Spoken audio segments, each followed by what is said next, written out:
Level 1, $0. You open the app before you're fully awake. $0. Not negative, just nothing. A blank number staring back at you like it's waiting for you to do something about it. You get paid Friday. It's Tuesday. You have $40 in your wallet, and a gas tank on a quarter tank, and a grocery list you're mentally editing down as you write it. You walk into the bank to open your first real account. Not your parents' account. Yours. The banker is polite in the way people are polite to children. She explains overdraft protection like she's reading it off a card, because she is. She asks if you want to opt in. You don't know what that means yet. You'll find out. She hands you a debit card in a paper sleeve and tells you it'll arrive activated in 5 to 7 business days. You say thanks. She's already looking at her screen for the next name on the list. You are not a risk yet. You are not a reward yet. You are a number so small the system hasn't decided what to do with you. Level 2, negative balance. The number on your screen has a minus sign in front of it. You stare at it like it might disappear if you blink. It doesn't. You overdrafted by $6, just $6. A coffee you forgot was scheduled to charge. The bank doesn't care that it was $6. The bank cares about the math, and the math says you went under. $34. That's the fee. The penalty for being broke is that you become more broke. The fee is bigger than the mistake. You feel something that isn't anger, just tired. Then another charge processes, a $9 subscription you forgot to cancel. The system sees you're already negative and charges you another $34. Now you owe $77 to a bank that just took $34 from a $6 mistake. You call. The hold music loops. A voice answers, reads from a script, tells you fees can't be reversed at this time. You ask for a manager. The voice says someone will call back within 48 hours. Nobody calls back. Your rent payment fails the next morning. The landlord adds a $75 late fee. Your phone bill bounces and adds another $25. The math you couldn't fix at $6 is now $180 deep and growing in directions you didn't authorize. You skip lunch that week, not by choice. You walk past the place you usually go and keep walking like you weren't headed there anyway. A coworker asks if you want to grab food. You say you already ate. You didn't. You walk into the branch on Friday, and the teller's face changes in a way you've seen before. Not anger, not pity. Something colder. You stop being a person on her screen and start being a flag, a category, a risk score with shoes. Level 3, $500. You clawed your way back. Overtime, a side gig, selling a few things you didn't need. $500 feels like armor after where you were. It isn't. The maintenance fee hits anyway, $12, quietly withdrawn. The minimum to avoid it is $1,500. You don't have $1,500. So the fee stays, and you're paying a bank to hold the money you barely have. You apply for a credit card. They offer you a secured one. You have to hand over $300 of your own cash, so they can lend it back to you at 26% interest. You read the offer twice. They want collateral from you to extend you credit from your own pocket. You don't take it.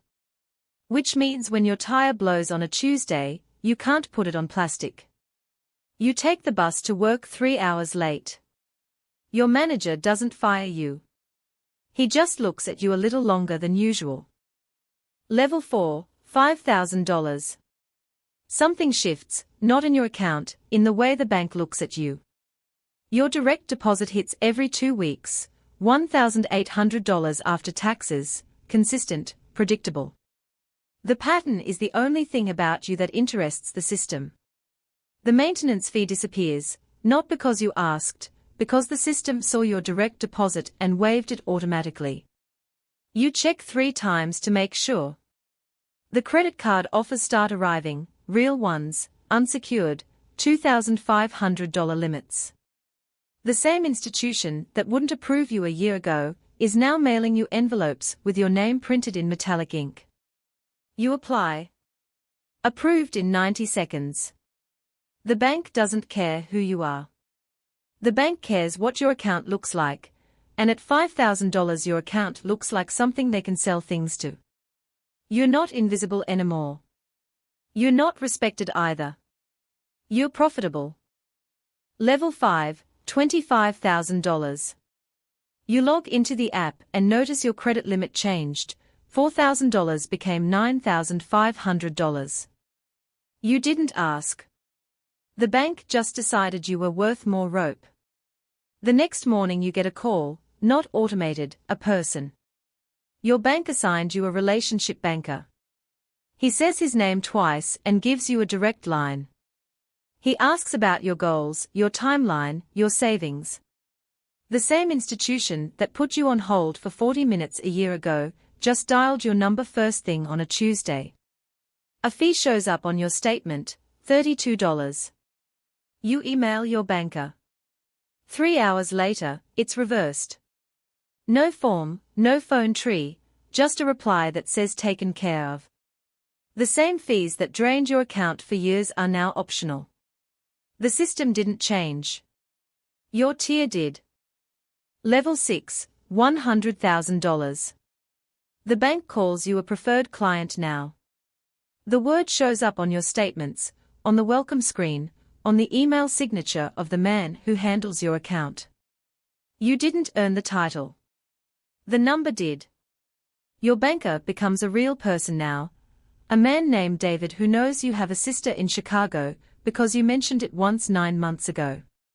He emails on your birthday, not automated, written. The bank teaches him to remember small things because small things keep accounts. You walk into the branch and someone stands up to greet you, not the teller, someone with a nameplate and an office. They guide you past the rope line where everyone else waits. The same line you waited in a few years ago. A pre-approval letter arrives in the mail, not for a credit card, for a $450,000 mortgage. The bank decided what you can afford before you decided to buy a house. The price of money is no longer something you negotiate. It's something offered to you. Level 7, $750,000. The bank stops being a place you visit. It becomes a service that comes to you. David doesn't email anymore. David calls, and when he calls, he isn't asking how you are, he's asking when you'd like to meet his colleague who handles wealth management. The colleague drives to your office, not the other way around. He brings printed reports in a leather folder and asks about your goals, your timeline, your tax structure. The conversation lasts 90 minutes, and at the end he doesn't try to sell you anything. He just leaves a card and says he'll follow up. The selling already happened. You just didn't notice it. You attend a private dinner the bank hosts, 8 clients, a guest speaker, a view of the city you've never seen from this angle. Nobody mentions money the entire night. Money is the table, not the conversation. Level 8, $3 million. Private banking. The phrase sounds the same as wealth management, but it isn't. Wealth management is a service. Private banking is a relationship, and relationships don't follow rules, they negotiate them. You don't have a banker anymore. You have a private banker, a title that means something specific inside the institution. He manages fewer than 20 accounts. Yours is one of them. He knows your kids' names. He knows about the foundation you're thinking about starting because you mentioned it over coffee last spring. The interest rate on your mortgage isn't published, it's negotiated. The paperwork that takes a regular customer 2 weeks gets handled in 48 hours because someone was told whose account it is. You sit in a conference room with no logo on the door. The table is one piece of wood. The deal being discussed is a private investment that won't appear on any prospectus. The room only opens when the relationship justifies it. Level 9, $15 million. You don't have a banker anymore. You have a relationship, and the difference between those two words is the difference between this level and every level below it. Your relationship is a named line item in someone's performance review. Losing you would matter to careers. The deals are bespoke, not a menu, not a brochure, sentences written for one client. Investments are brought to you before they are publicly available. Deals are structured around your participation before you've agreed to participate. The Chief Investment Officer asks for your opinion on emerging markets. You're shaping the institution that once charged someone like your younger self $34 for being broke. Level 10, $50 million. The bank builds a team around you that didn't exist before you arrived. A tax attorney, an estate planner, a trust specialist, a currency desk, all reporting through one coordinator, whose entire job is making sure you never have to explain your situation twice. Your accounts stop appearing in the normal system entirely. They live in a separate ledger with separate rules, reviewed by people 2 levels above the ones who reviewed you a decade ago. The bank offers you access to deals other clients never hear about, pre-IPO placements, real estate syndications, art-backed lending against a collection you haven't finished building yet.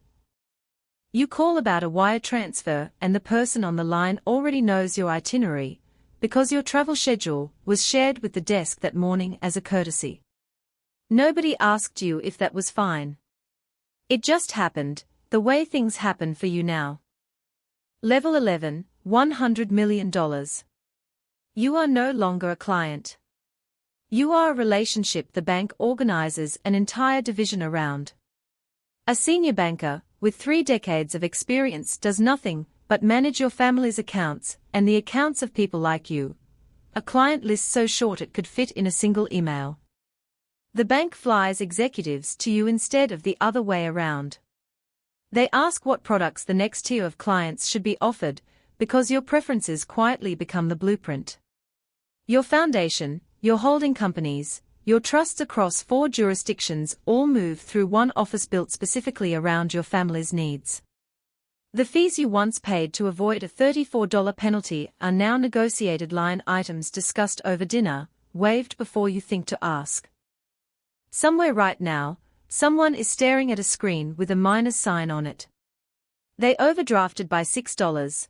A coffee they forgot was scheduled to charge. The fee hits within the hour, $34. They feel something that isn't anger, just tired. They call. The hold music loops. A voice answers, reads from a script, tells them fees can't be reversed at this time. They don't know yet that the system isn't broken. The system is working exactly the way it was built to.